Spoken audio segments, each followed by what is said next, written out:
Hare Krishna.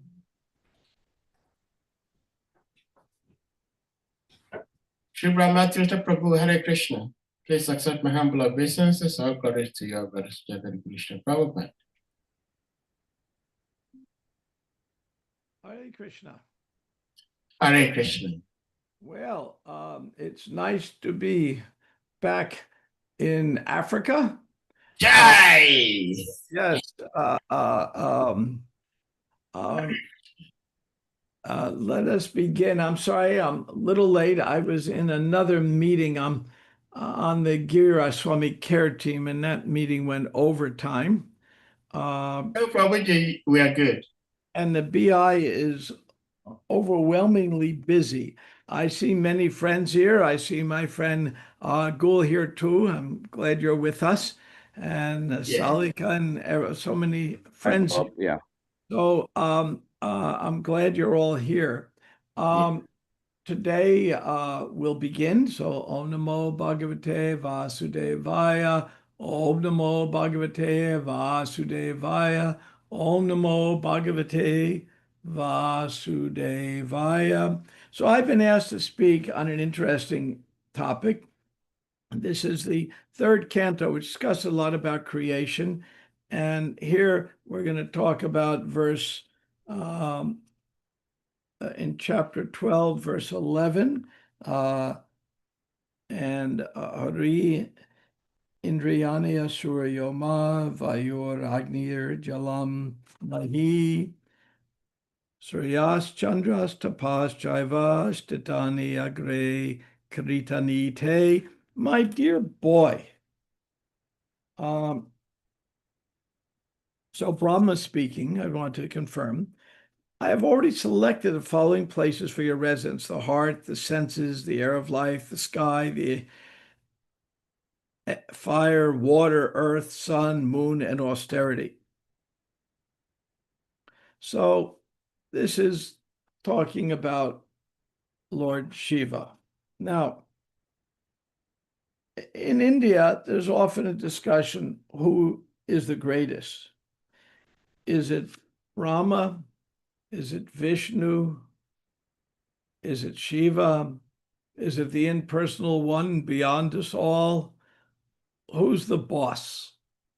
Well, there's something good and something bad about that question. The good is anybody who asks is recognizing they're not the boss, that there's a higher authority. That's a very good thing. Then you get into a debate. And these debates in India, fortunately, when they have these debates, it doesn't result in war. In the Mideast, they have debates, my God can beat up your God. And they go into war. But in India, that's much less of an issue. They just have philosophical debates. And we always respect Lord Shiva. We expect Brahma. But the Supreme Personality of Godhead with all the opulences, we understand, is not Brahma. It's not Shiva. I'll read the Bhagavatam. We can understand that these are great personalities. But Brahma was sitting on the lotus flower wondering, what's it all about? Well, there's a famous song in America, some of you may know, What's It All About, Alfie? It's actually a very good song. Anybody here heard of that song? I can even play it if time allows. And it's actually a question. The song actually goes into great existential questions. What's it all about? And is there any meaning? And for there to be meaning, there has to be purpose. And for there to be purpose, there has to be a person behind it. So who is the supreme person behind it becomes an issue. So the Bhagavatam settles it. We appreciate Shiva, accept Shiva, worship Shiva, but the supreme person is Krishna. How do we know that? Because Shiva says so. And here in the Bhagavatam, Sukadev Goswami is relating this story and saying so. So I'll read a little bit of the purport, not the whole purport, because it's long. And if I read the whole purport, both you and I will fall asleep. You and I will fall asleep during the reading. So, the creation of Rudra, Shiva, from between the eyebrows of Brahma, as a result of his anger generated from the motive passion, partly touched by ignorance, is very significant, Prabhupada says.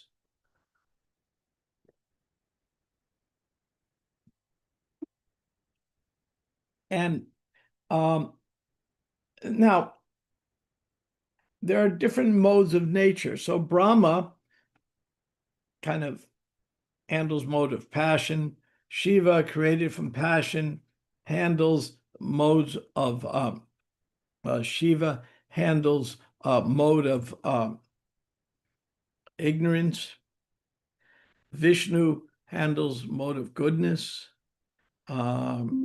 There's much that can be said about that. So the Gita, in the Gita 337, the principle of Rudra is described. I'm going to read it.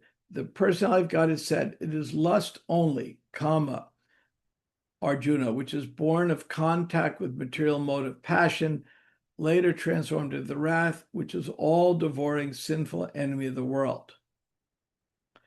And by lust, it simply means that I am the enjoyer, I'm not the servant. Sometimes mundane people think, oh, the gopis were lusty, they want to meet Krishna at night, but their own enjoyment was unimportant. All they care about was Krishna. And we find the best marriages where a husband and wife are each concerned about, oh, is my spouse taken care of? Is my spouse happy? There's a saying, there's probably the most famous saying by any American president was said in 1960, actually 1961 in January at a speech in front of Congress, inauguration speech. It was one of the most famous sayings in American politics. Can anybody tell me what it is? You can unmute and say it. Something like, ask not what your country can do for you, but what you can do for your country, something like that. Exactly. John F. Kennedy was a better president in America. He was superb. He asked that. So that's the mood of devotional service. Ask not what Krishna can do for me, ask what I can do for Krishna. I'll give a nice example of this that I think will be very helpful. When Prabhupada was passing on in the late fall 1977, we were all very, as we would say in modern language, freaked out. Prabhupada was our father, our mentor, our guide. We basically gave up much of our normal life to be with Prabhupada. By the way, anyone who can turn on your cameras, do so. I like seeing your smiling faces. I realize some of you may still be in your underwear and can't turn on your cameras. I get that. But if you can turn on your cameras, if it's possible, oh, there's my friend Gull's smiling face. Good. I like him so much. He's been to our BI. He's such a gentleman. We're lucky to have him here. We'll talk again soon, Gull. We haven't talked in a while, so we're overdue. Many things have happened since we spoke. I want to share with you. So, but anybody who I can see your smiling face. And again, the rest of you, I'll just assume you're sitting in your underwear listening, so that's fine too. So, so the idea is that when Prabhupada was passing, we said, what do we pray to Krishna? How do we pray to Krishna? Now, we can say, Krishna, please keep Prabhupada with us, but then Krishna's our order carrier. But if we don't pray, we're not depending on Krishna. And we really had great difficulty with the thought Prabhupada would leave us. So Prabhupada gave us the most brilliant prayer possible. that satisfied us without making Krishna our order carrier. Does anybody know what brilliant prayer Prabhupada gave us? So brilliant you can hardly imagine. I used to say this prayer every day. Anybody know? Anybody know what prayer Prabhupada gave us around, I'm guessing, October 1977? Yes, Prabhu. If you so desire. Yes, if you so desire, said Krishna, please keep Prabhupada with us if you so desire. So every morning I get up, first thing I do is I have a big picture of Prabhupada on my mantle above the fireplace. Not that you need a fireplace in Florida, but I have one. And that picture was on the Vyasa Sun when I got initiated. Though Prabhupada was in the building, he couldn't actually attend the initiation because he wasn't well. He was beginning of his kidney failure, had begun already. And I go to the picture, I bow down, offer my obeisances, and then say my prayers. And they can be private prayers, but I'll share something with you. I always begin, Krishna, you've given me a service that obviously is beyond my capabilities. So maybe today, if you so desire, is a day you'll give me a brain so I can figure out what to do, if you so desire. And then there are various people who, my best friend, Brajabihari, just had a minor stroke. So I pray in the morning, Krishna, if you so desire, let him recover well. And by saying that prayer, I am revealing my heart to Krishna without becoming his order carrier. So what I'm praying is not lusty, but a lusty prayer would be, Krishna, here's what I need today. I need you to make Brajabihari better. I need you to make the BI always work smoothly, and I need to grow more hair on my head. You can see the need. So if I would give that prayer, that's a lusty prayer. I'm telling Krishna, you're my order carrier. When I first went to India, it was quite a shock for me. I went to India to understand the Gita. I'd read the Gita several times, not Prabhupada's wasn't even out, but I knew I needed, if I want to understand the Gita, what it really says, I better go to India as a native, not as a tourist. So I signed up for a program to become a high school teacher in rural India. A huge, huge salary of a few hundred rupees a month. That's a joke, huge salary. It's barely enough to eat, but it's when you're 22, basically camping out is cool. Right now, if I had to live like that, I think I would just fall over and die, but that's a different matter. For me, camping out is a Motel 6. So anyway, but so I'm in India and I'm asking people, please, why do you go to the temple? Why do you go to the mosque? Why do you go to the church? What are you looking for? I'm asking the philosophical question, what is it you want? And the answer always disturbed me no end. What was the answer? I want something. I want a dowry. I want rain. I want this. I want that. And they treated God as if God was Amazon.com, where you give your credit card and the next day you expect your package to come. If it doesn't come, you get mad. What's wrong with these people? I wanted it. Yeah, someday they even deliver the same day in some cities. Some cities, they'll probably deliver the day before you order it. It looks like, I don't know. It seems that's what people want at least. So I felt I was just in a big Amazon.com. Of course, I didn't use the metaphor Amazon.com. There was a company then called Service Merchandise, which was like Amazon before the internet, where you go into you can order online whatever you want. Not online. I mean, you go in the store and order. There's no online. And they immediately ship it to you the next day. And so I was thinking, this is like this service merchandise. Now I call it like Amazon, where you place your order, and if it doesn't come, what happens? Well, Prabhupada said that.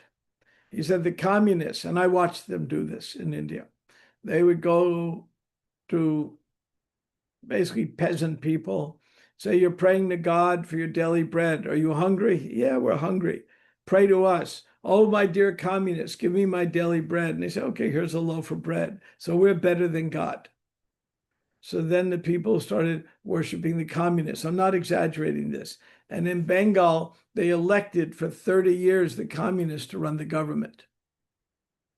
And the communists, when they ran the government in Bengal, it was total chaos. Total chaos. They basically ruined the most intellectual and in many ways resource-centric place in India. They ruined it. And the trains were ruined. Everything was ruined. I mean, I was living there. I watched it. And that's how they recruited people. And Prabhupada was there watching it, and he reports on this. You pray for God for the daily bread, doesn't give it. I give you the bread. And so that's God as the order carrier. We don't need God as the order carrier. If we do that, we lose all our bhakti. So in this verse, they're talking about lust. This is what we're talking about. Lust means a lot more than just sexual lust. It can mean a lot of kind of lust. So we're going to continue. When lust and hankering are unsatisfied, the elements of Krodha appears, which is formidable enemy of the conditioned soul. What is Krodha? Anger. Any of you been angry today? I mean, we get angry. Why do we get angry? We lose our temper. We think things are unfair. We get a lot of angry. Most anger, for me, comes out because I'm identifying myself as more important than I am. Kunti, whatever difficulties happened to her, she didn't get angry. She said, thank you, Krishna. Give me more difficulties so I think of you more. By the way, I never pray that way. But Kunti did. She's more advanced than me. She could pray that way.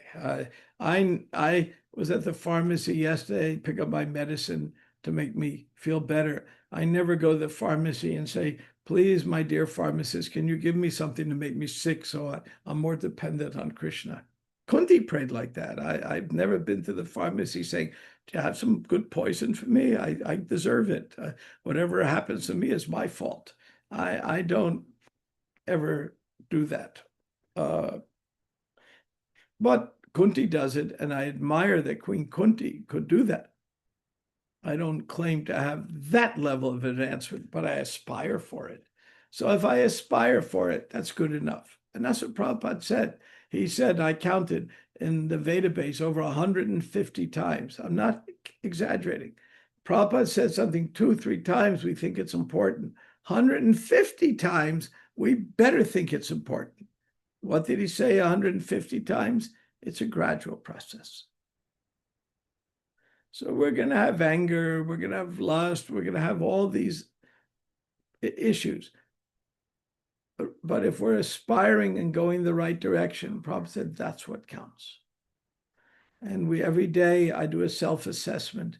How am I doing? Am I being an idiot? Am I going in the good direction? Am I doing those things to increase my consciousness or those things to decrease it? I'll give you a good example. All of us, sadly, are on Facebook at some time or other. I never post to Facebook, but the things I watch. And if we're on Facebook, every day there's a Prabhupada lecture posted. And actually, it's my YouTube channel has that, so I listen to it. That's a good use of it. There's a few Facebook groups that have very nice information for me. I listen to it. But if I join the gossip groups on Facebook, did you hear what so-and-so did? Or these horrible groups, oh, we poisoned Prabhupada, somebody poisoned Prabhupada, somebody did this, all these nonsense conspiracy theories, which, by the way, the BI is actively debunking. We've been tasked to debunk this craziness. And anybody has questions, they can ask me about it. And when we're looking at all the gossip and nastiness and criticisms, then our spiritual life is ruined. Facebook itself is not good or bad, but how we use it. And most people use it the wrong way for gossip. Some people post, oh, I went to the bathroom at 6 o'clock this morning. Who the hell cares if you went to the bathroom at 6 in the morning? Why would you post that? It's just something called too much information. It's just absurdities. We don't need that. This is just, to me, it's sound pollution. We need not to use these things for sound pollution. So we'll continue a little bit with the purport. The most sinful and inimical passion is represented as ankara, meaning false ego, thinking oneself to be the all in all. See, that's the point of Queen Kunti. She never thought of herself as the all in all. I mean, sometimes I think of myself as much more important than I am. I was once, tell you an intimate story. Maybe I shared it before, but it's worth repeating. I once went for a 5-hour walk with Radhanath Swami. We were at a retreat, and he had already spoken, and he said, let's go play hooky. Playing hooky means escaping. So we left the retreat, and there's a beautiful park nearby. So we went for a 5-hour walk through this park. And just the two of us. And he wanted, somehow we have a long, even though he's my mentor, we have a long friendship relationship. So he'll say things to me that he wants to get off his chest. Prabhu would do that. He'd say things he wanted to get off his chest. So he had to get something off his chest. He says, when I lived at New Vrindavan, up at the old original temple, and in the morning, in the winter, I'd have to break the ice on top of the bucket to pour the water over me for my bath, and then do my pujari work. And he said, it was the happiest days of my life. So simple. Now I'm a big shot. People worship me. They give me garlands, and they do all this. So every day I have to do something in the morning. Just like every day, all of you brush your teeth and do things like that in the morning. One of his morning rituals is to look in the mirror. He spent 5 hours talking about this. It was so on his mind. Say, I am not so important. I am just the humble servant. I have to remind myself every day so my false ego doesn't enter because of all the praise and appreciation I get. That so impacted my life when he said that. So impacted me deeply. So such an egocentric attitude on the part of the conditioned soul is completely under the control of material nature, is described in the Bhagavad Gita as foolish. I once asked Prabhupada, I said, Prabhupada, my next question may be foolish. Prabhupada said, no, it's not foolish, because I was speaking from my heart. It wasn't from my ego. He says, but it's ignorant. You don't know the facts, but it's not foolish. And it really touched me, because I was thinking, I was asking some philosophical question, showing how dumb I am and everything. He said, no, it's not foolish. Foolish would mean I'm acting out of ego when I say that, but this was just ignorant. He said, no, it's just ignorant. He made me feel so comfortable. Then I wanted my question, and he was able to amazingly answer it. The egocentric attitude is a manifestation of the Rudra principle in the heart, whereby anger is generated. The anger develops in the heart, manifests in various senses like hands and legs. When you're with someone and they're angry, you see their leg gets stiff, their lip quivers, their eyes seem extra focused. You know when someone's angry. Any of you who are married, you forgot your wife's anniversary, you're going to learn what anger looks like very, very quickly. You come home, you see that look, and you think, oh my God, I did something wrong. What is it? And you're thinking out loud. You're thinking quietly, not out loud. If a man is alone in the woods and says something, is he still wrong? And you realize the answer is yes.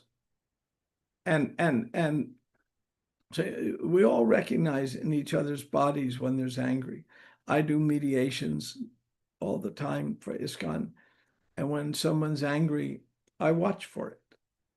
And I don't try to suppress their anger. I try to redirect it. But if I miss that they're angry, then I'm going to blow it and I'm going to ruin the mediation. So I have to be very mindful and then redirect that anger in a positive way. So when a man or a woman is angry, he expresses such anger with red hot eyes, makes displays of clenching his fists or kicking his legs. Children are amazing at that. When they get angry, they'll go into a tantrum, kick their legs, roll on the ground. Their eyes will appear red hot. Children have no suppression of their anger. It's quite amazing, because I know adults who have no suppression of their anger, and that's quite embarrassing. For children, it's cool. For adults, we wonder. The exhibition of the Rudra principles are proof of Rudra's presence in such places. When a man is angry, he breathes very rapidly, and thus Rudra is representing the air of life or the activities of breathing. So Rudra comes from anger. We can go into great detail in this, but I don't think that's relevant for this class.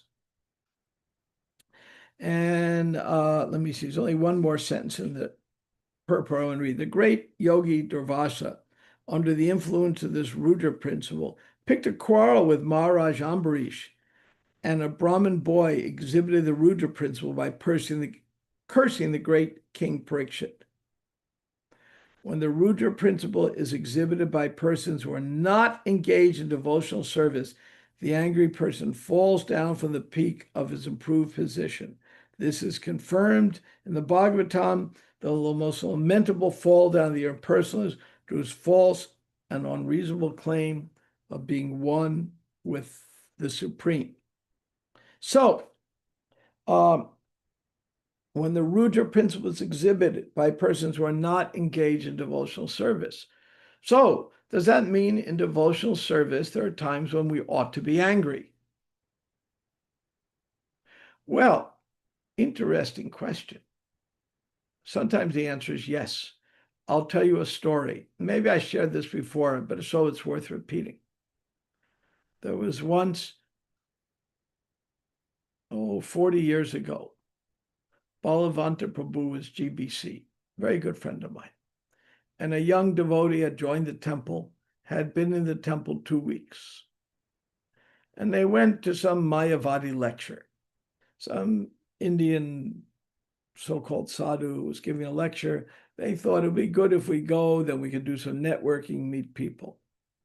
And the lecturer saw that there were devotees in the audience. I guess they were dressed like devotees. So instead of just giving his nonsense lecture, he started criticizing Prabhupada directly in front of the whole audience. Now, Balavanta didn't know what to do. Does he make a scene? I mean, Chanakya Pandit says, you must do something. And if you can't stop him, then leave. So Balavanta was ready to walk out, didn't know what to do. And the young boy, been in the temple 2 weeks, sitting next to him, stood up, went into the aisle, and yelled to the speaker. It might have been hundreds of people in the audience, and yelled, "Stop that! You cannot say that about my guru." He got really angry and confronted the person. And he confronted him so well that the guy apologized, saved his spiritual life. That's justifiable anger. That's anger used in Christian service. So sometimes it can be that way. Generally, though, as Vaishnavas, one time I was at a function, and I was at a function with Satsarup Maharaj, and the host kept trying to insult him to get him angry. And he wanted to prove that you're not a sadhu because you get angry. So Satsarup Maharaj tolerated all the insults because he is a great, great sadhu. But then finally, the guy insulted Krishna directly and said, "And you worship a god who is nothing but a playboy." So he said, then Satsarup got angry and shut the guy down. So generally, as devotees, our rule is to be very tolerant. And if I have a doubt if I should be tolerant or not, generally, I side on being tolerant. But if my anger is not born out of passion, out of my own ego, or my anger is born out of a sense of duty or service, especially if I'm a Kshatriya. I'll give another example. One time there was a Harinam party in the old days, and devotees were out there, Vishnu, John, Swami, and others, wonderful devotees singing, and they had their sikas. And then what happens? Some young sensuous girl starts walking up to the brahmacharis and sannyas and twirling their sikas around her finger. Nasty thing to do, sexual thing to do. And people were bewildered what to do. One very intelligent brahmachari said, just confronted her and said words I won't repeat in the Zoom, but she got the message and left. There's sometimes, but the general principle is we're peaceful. Let's talk about Prabhupada's anger. This is a great story. One time, Bhakti True Swami, you may know the story, but again, another one worth repeating. Bhakti True Swami was Prabhupada's, he's passed on during COVID times, sadly, but a dear friend and wonderful, wonderful devotee who spent a good amount of time in South Africa, in fact, so he had an African connection. He was a rare devotee. He joined the movement very late, a year before Prabhupada left, and Prabhupada gave him first, second, and third initiation all within a month. Prabhupada understood he was a very advanced person. So, very sensitive though. So Prabhupada rings his bell and says, I'd like some orange juice. Now, in India, you don't just open a can of, you open your fridge, get a can of Tropicana, you know, and get some orange juice. It doesn't work that way. You go to the market, you buy the oranges, you got a bargain, you bring it back, you have to wash it, squeeze it, all this. Took a long time. So he gave it to Prabhupada, brought it to Prabhupada on a tray with a silver cup with the orange juice. Said, Prabhupada, your orange juice. And Prabhupada said, you took too long. I don't want it anymore. Oh, Bhakti was so sensitive. He froze, absolutely froze. He couldn't move. What do I do? And he just stood there, frozen, devastated. His whole life is ruined. And after a few minutes, Prabhupada said, oh, don't get upset. Old men get grouchy. And that was Prabhupada's comment. So Prabhupada wasn't really angry. He was just a little grouchy. And that happens. One time, Prabhupada said to his servant, Jagadish, move this bed, big wooden bed, to the other side of the room. I'm going to my office next door. And Jagadish says, I'll get 3 men to help me.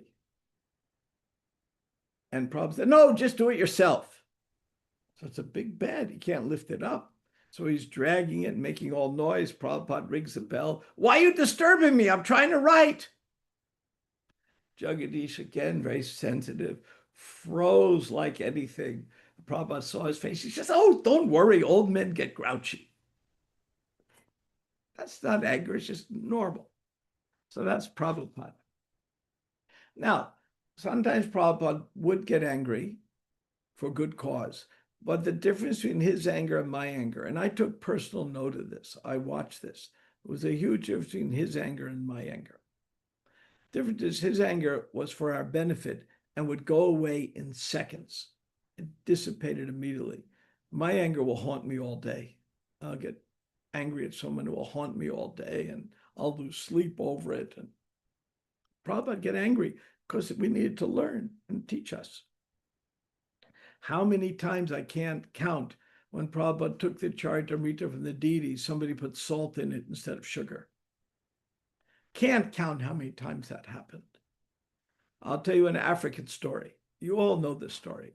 Prabhupada was in, I forgot what country, either Nigeria or Kenya. I think it was Kenya, but one of those countries in that part of Africa. And in Africa, the standard was different than America. people had much more of a sense of communal living. What's yours is mine, what's mine is yours, a sense of that. And Bhakti Tirtha Swami explained that to me. It's really, by the way, I love it. I love that sense of less sense of my property, it's our property. What a wonderful way to look at the world. So they hung up Prabhupada's silk cloth on a line at night. His servant washed it and hung it out, a dhoti, a kurta, a wrap. And in the morning, Prabhupada goes to Mangal Arti. One African devotee is wearing his dhoti. One is wearing his kurta, another the wrap. They just took it off the line because they're communal property. Some devotees were really getting angry. Look at these thieves. What could they do? Prabhupada thought it was the funniest thing in the world because he understood the culture. In fact, he liked it. It was cool.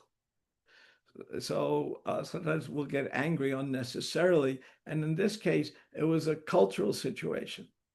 I'll give another example that you'll appreciate. I mediated several very difficult mediations in China. Very, very difficult. Among devotees, some dispute over this and that. And I took some special training before mediating Chinese mediations. Because in China, it's a very different value system than it is, let's say, where I come from, the New York area.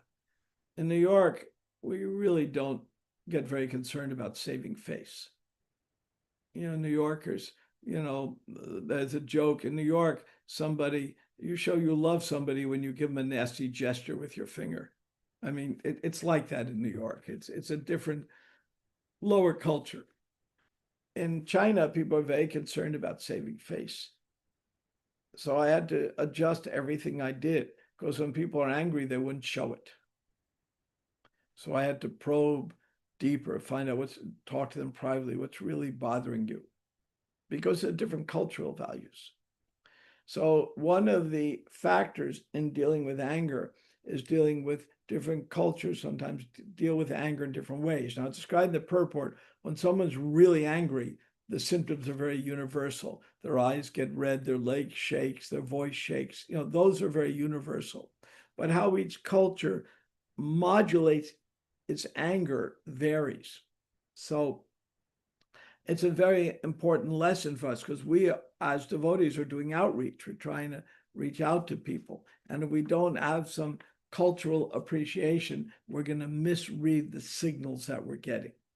There are some universal signals for anger, but I saw in China, there may be, unless someone was really, really mad, the universal symbols didn't show. So I had to detect the anger at a subtler level. Somebody was angry, that usually means they think it's horribly unfair.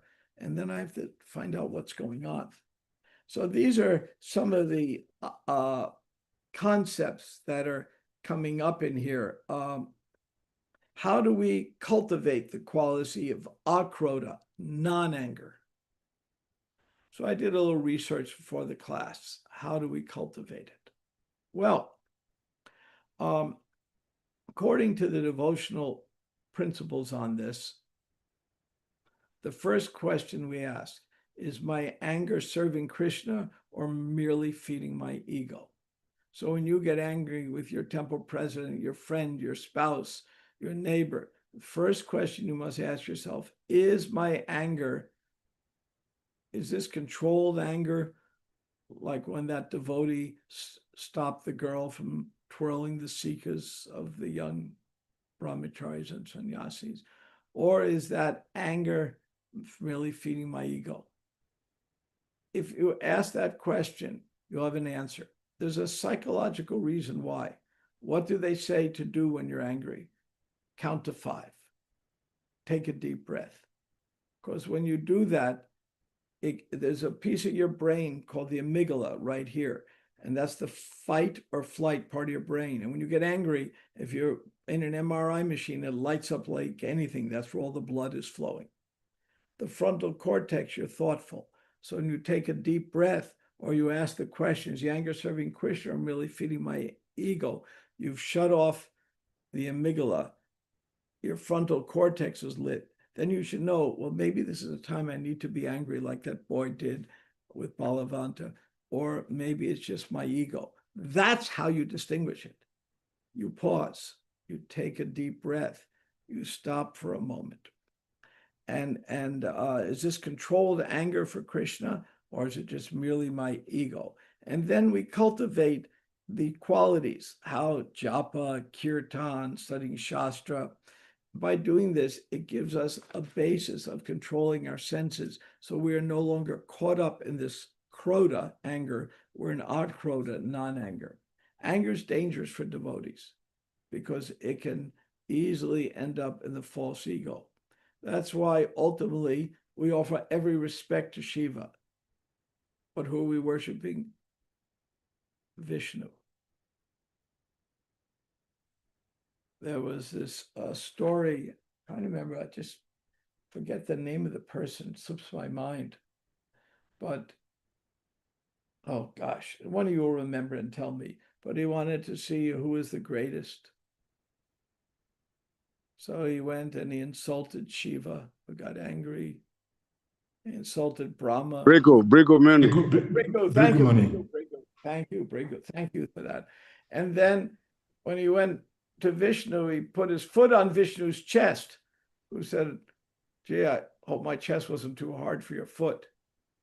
He wanted to see who among all of the greatest of the great, these are the greatest of the great, Shiva, Brahma, Vishnu, but the greatest was Vishnu. So we're Vaishnavas. That means we worship Vishnu. Respect Shiva. Anyone who doesn't respect Shiva, he's the greatest Vaishnav. Something's wrong with you. Brahma, there's very few temples. I think there's 1, 2 major temples to Brahma in the world. In India, at least, very rare. But we appreciate Brahma.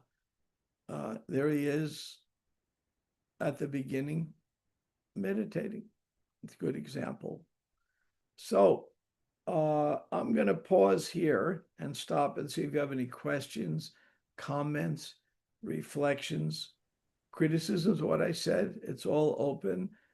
You're welcome to try to say something to get me angry, see if it works. Does anybody have anything? Well, Gail, if you didn't have a good question, I would be disappointed, because any class I'm at, you always have a good question. So go for it. Always.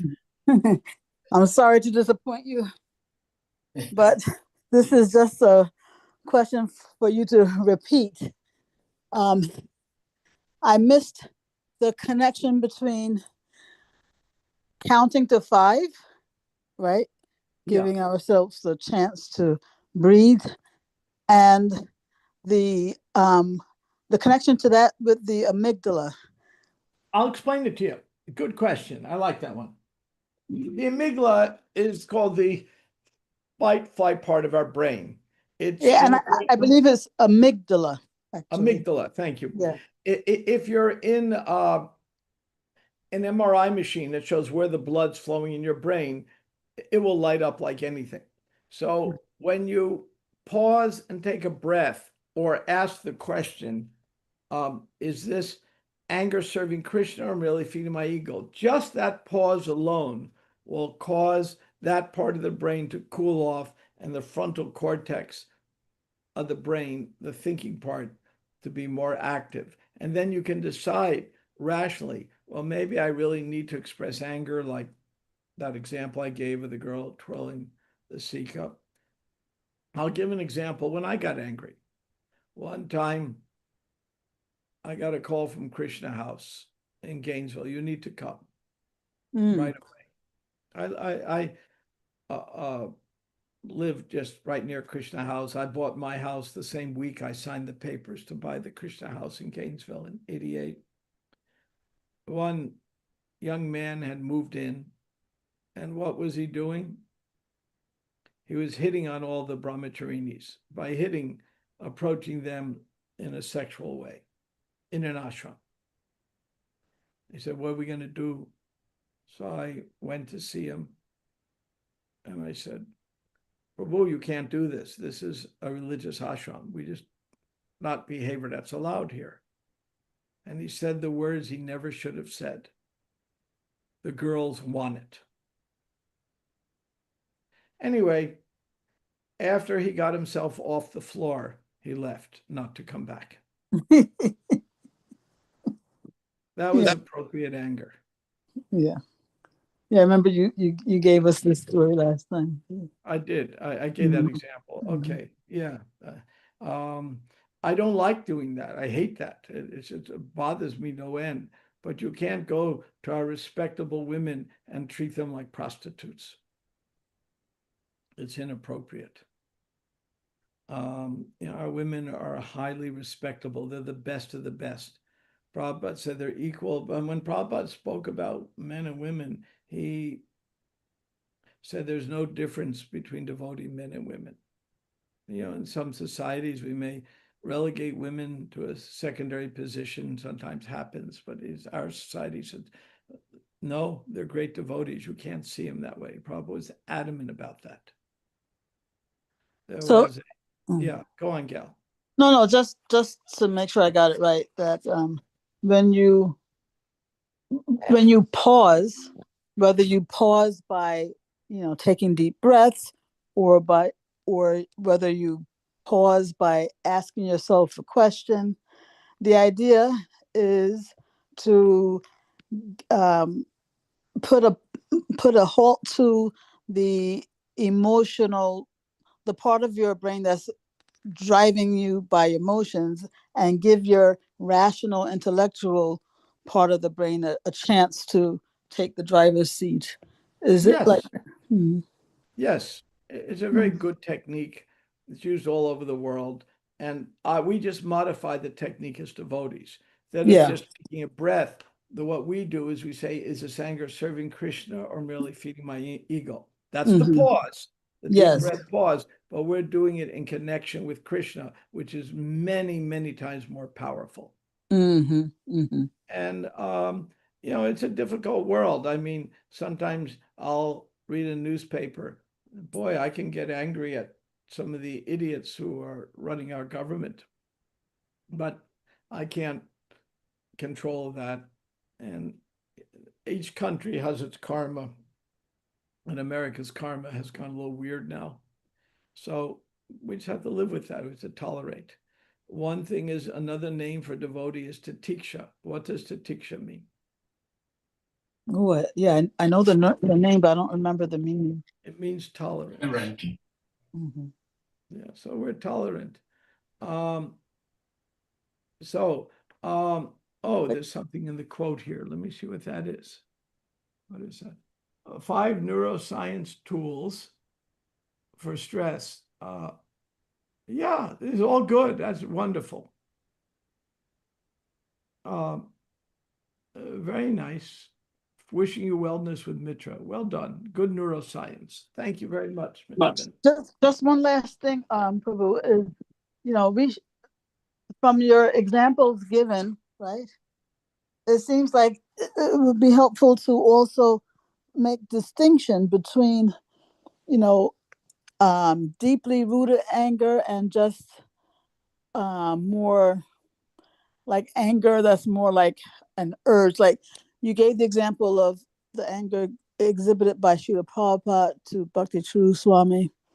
I mean, that there's a difference between that kind of anger and more,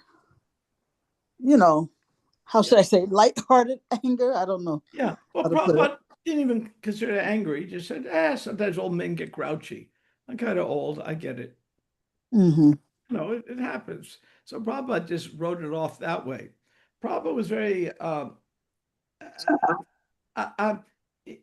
there's an aspect of Prabhupada that we miss. Prabhupada was absolutely transcendental and also very human. He would joke about things all the time. I'll tell you a funny story. You might have heard this, but it's really very funny. One time, Prabhupada turned to his sannyas disciples and he says, so I hear the best prostitutes are in Thailand. And they're totally embarrassed. He said, what's this? Prabhupada's asking us sannyasis? And some of them might have known from before they were devotee. Who knows? And he's asking, I hear that. And And then Prabhupada goes, so, do any of you know? They're totally embarrassed. They don't know what to say. It's so very funny. And finally, one of them has the nerve to say, Prabhupada, how do you know? And Prabhupada said, well, when I was a Grahasta, I used to go to the barber shop and this is what they talked about. So that's Prabhupada joking. He was more, the word, it's a very modern word. Some people may get offended me using it, but I think it's the right word to use. Prabhupada was much more chill than people give him credit for. Mhm. I use a very, not a word we'd use in the 70s, but we're now very, very chill.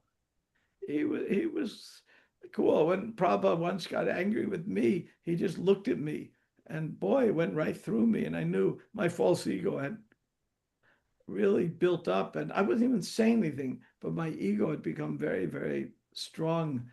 There's a whole story behind this, but Prabhupada saw it, immediately gave me a look, and boy, was my ego gone in seconds.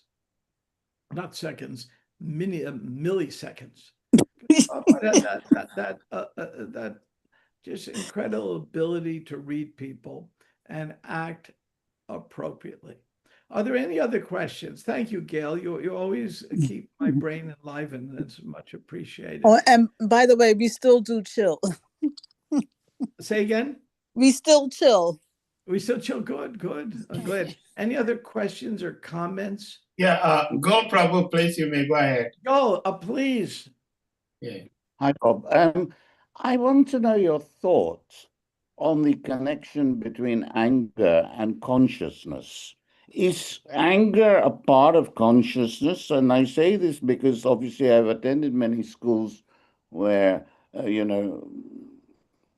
Shiva is the epitome of consciousness, etc. You know those schools, but and it kind of resonates with whether consciousness is anger is part of consciousness. Well, I'll answer, I think, from an angle. I like your question.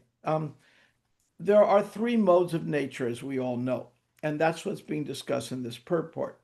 So, anger is considered consciousness in a lower mode of nature for the most part, but there can be anger and goodness too. There can be anger and passion and anger and ignorance. Most of the anger we see, somebody is on an airplane and somebody reclined their seat and the person behind them gets angry and starts banging on their seat. You can't recline your seat. Of course they can. And they could politely say, would you mind giving me room? I need to work my computer. But they're banging on the seat. I'm watching this madness. That's anger in the mode of ignorance. There's anger in the mode of passion and anger in the mode of goodness. So the anger can be in all. Anger in the mode of goodness, an example of that is when Prabhupada would do a quick chastisement and then it's over a second later. Anger in the mode of ignorance lasts. People will remember it their whole life. There's an old feud in America called the Hatfields and McCoys. Takes place in eastern Kentucky in the Appalachian Mountains. Many of you may have heard of it. If not, these two families had been feuding for over 100 years. And so as a geologist, I was doing some exploration in that area. And I went to see the sheriff, explain to me, what's going on in this county, who do I talk to? And he said, well, you may not, this is Hatfield and McCoy's. I said, oh, I thought that was just a story. He says, they've been fighting for over 100 years, they're still fighting. So if you see a Hatfield, don't immediately see a McCoy because they won't trust you. They've been fighting. So that's ignorance. That's when I thought about it. I was a devotee at that time, or aspiring devotee, I say. I said,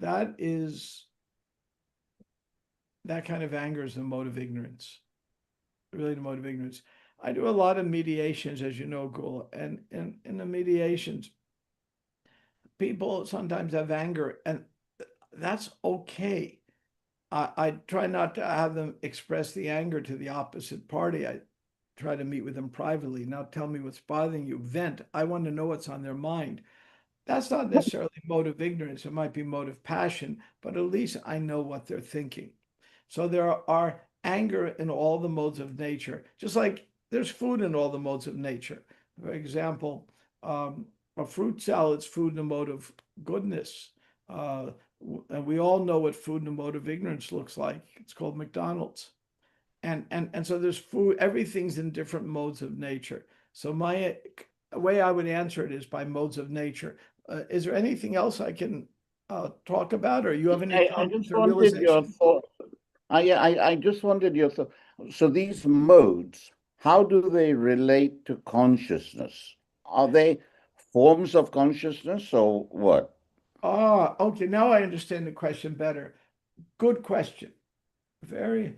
Our consciousness can be at different levels. So yes, there are forms of consciousness. Our consciousness can be in the highest level called Suddha Sattva, which is pure goodness. And in that, Prabhupada said, Krishna says in the Gita, and Prabhupada said to me, when your conscious reaches the highest level, you get the deepest knowledge. You understand how the world works.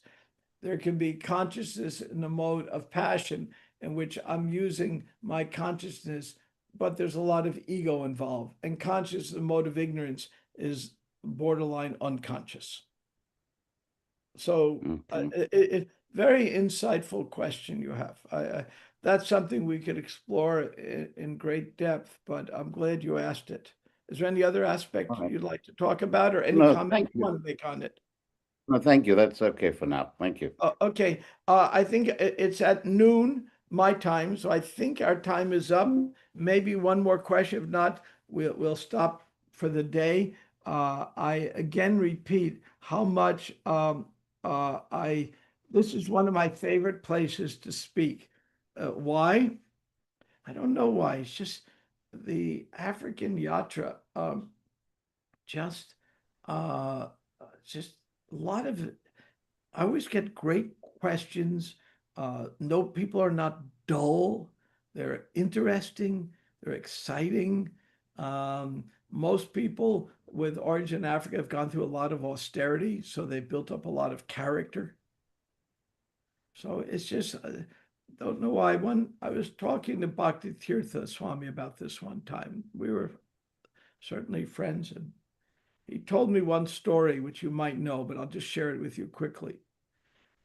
You all know he became a Nigerian African tribal chief, which never happens to African Americans. It just doesn't happen. So he was on the way to be installed as an African tribal chief, wearing all the tribal robes. Even some of his godbrothers were criticizing him. I thought it was wonderful what he was doing. Wonderful to get so into the culture.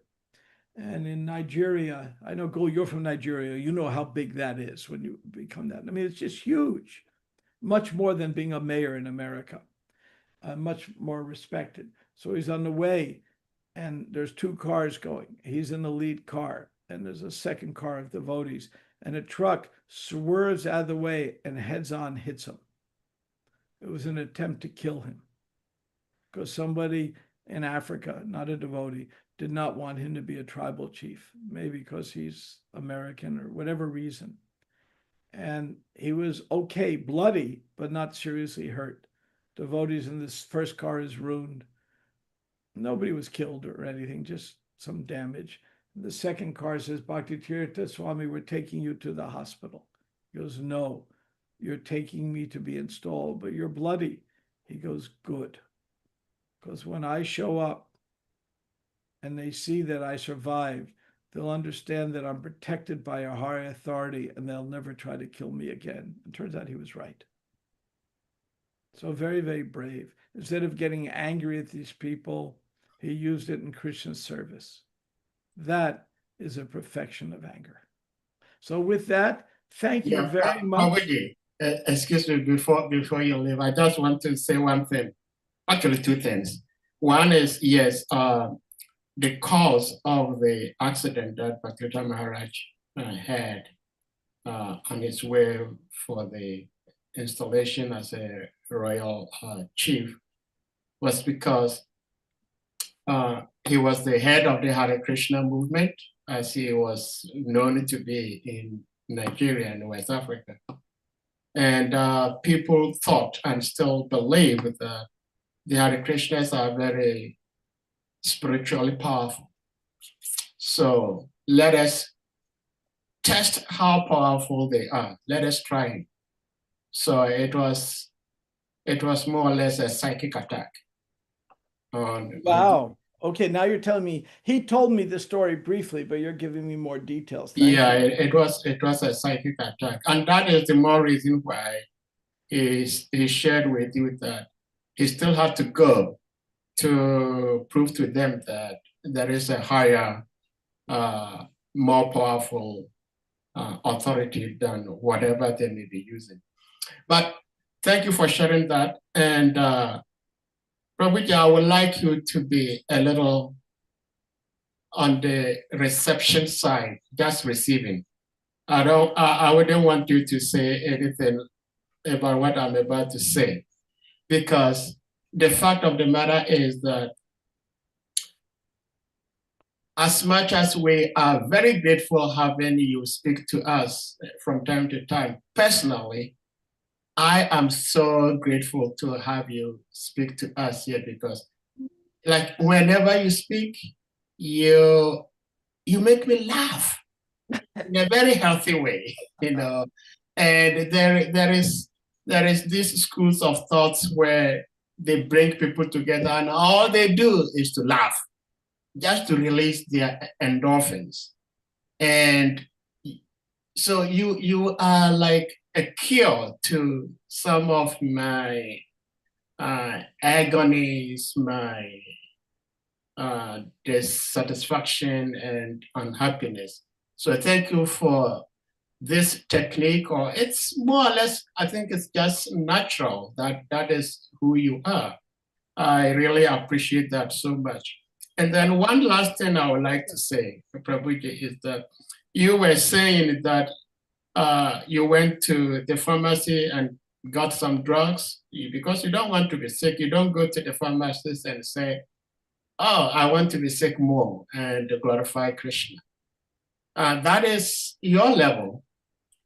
And talking about the prayers, at my level now, that wonderful prayer Sri Prabhupada gave, which you do almost every morning, I am not there to say that. I do not understand why I will have to pray to Krishna and then at the end of the prayer, tell Krishna, as you so desire. I do not pray to Krishna generally because I think he has better things to do than me disturbing him with do this for me, do that for me. But if I should, I ask Krishna, Krishna, you are the Supreme Personality of Godhead. You can do and undo anything and everything. This is what I want. If even it's not good, make it good for me. This is my level. And because I do not want to pray a prayer that sincerely in my heart, I am not ready for. So I don't know if Prabhuji, you need to pray for me because that is what Sri Prabhupada said.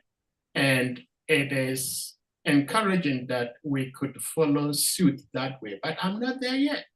I can have an answer to that. That was given to me by a senior devotee because I asked the same question. Here's what it looks like. Let's say I'm at Artik and I don't feel like dancing. So one devotee said, you don't feel like dancing. Actually, Satsru Maharaj said this to me. You don't feel like dancing, but dance anyway. And then you're going to feel like dancing. So you may not feel, I'm not up for this prayer, but you do the prayer anyway. And then you're going to realize I'm up for the prayer. One time I was not really a devotee. I was exploring devotees and I was after I met Prabhupada, I was in Juhu on the way back to America, and we're living on the roof of the buildings. There was no facility at all. There was just, we had no facility because the buildings were occupied by tenants. And India, it takes a long time to remove them. You have to buy them out. So, and the flat roof of the buildings, we had mosquito nets where we slept at night, and we'd have an Arctic on there, take down the mosquito nets, and bathroom facilities. I couldn't even describe to you how bad they were. So it was very austere, but it was okay because it was just somehow or other, it didn't bother any of us. But I was watching the weirdest thing I had seen devotionally. It was right after Mangal Arati, and people were walking around, dancing around a plant. I said, what the hell are they doing? They're dancing around a plant. I couldn't figure that out. That was weird. I never heard of such a thing in my life.